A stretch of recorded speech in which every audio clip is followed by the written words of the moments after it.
Hey guys, Brian Bazemore here, Bazemore Studios. Today I'm going to be talking about retouching in Photoshop and the techniques I use whether I'm shooting portraits or headshots. It's all the same. I check for skin tones, I boost the contrast, boost the eyes, then I pop it with a little dodging and burning. So check out the video, I'll walk you through those different steps, and then shoot me a comment, let me know what you think.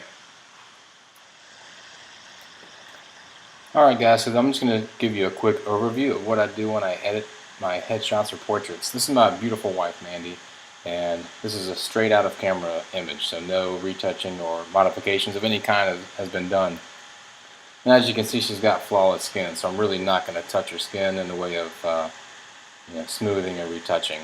But I'm going to show you a few of the steps quickly of the few points that I focus on when I do my retouching. First of all is color correction. To me, this image is a little bit on the warm side, and my preference when I shoot studio lighting especially is to keep it on the cooler side. To me it looks a little bit more real, it looks a little bit more like it did when she was in front of the camera. And I use CMYK color standards for her particular skin tone. So I take it from this kind of goldish tone to a more natural skin tone. And to me that just looks a little bit more realistic. From there, I like the image to pop a little bit more. This image is straight out of camera and it's a little bit on the washed out side. So using a curves adjustment, I'll take it from this state here to a little bit more punch, a little bit more contrast, and it just makes it look a little bit more realistic again. From there, like I said in the intro, my focus is on the eyes.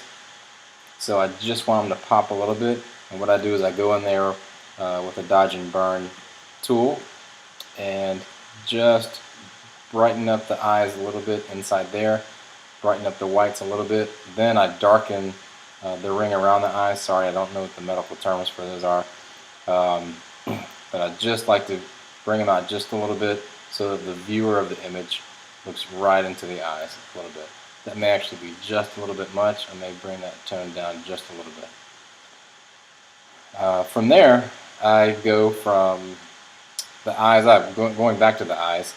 Her eyes were a little bit bloodshot that day, so what I do is I go in and using the clone stamp tool on certain settings, I'll just take the redness of her eyes out just a little bit. You can see the before and after there.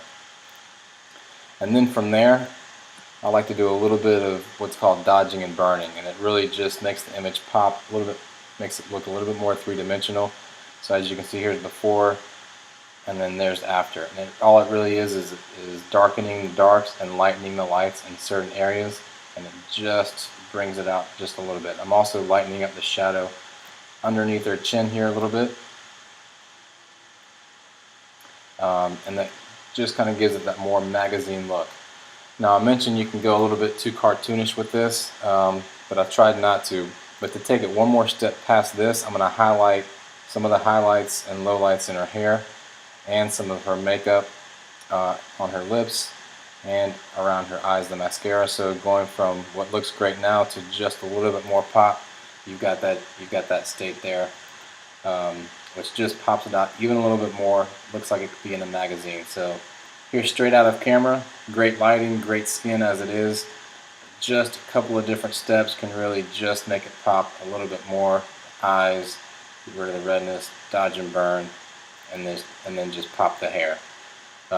Hope you guys enjoyed it. Any questions, shoot me an email. I'm glad to help you out in any way. You can find me at bazemorestudios.com. Talk to you soon, guys. Thanks.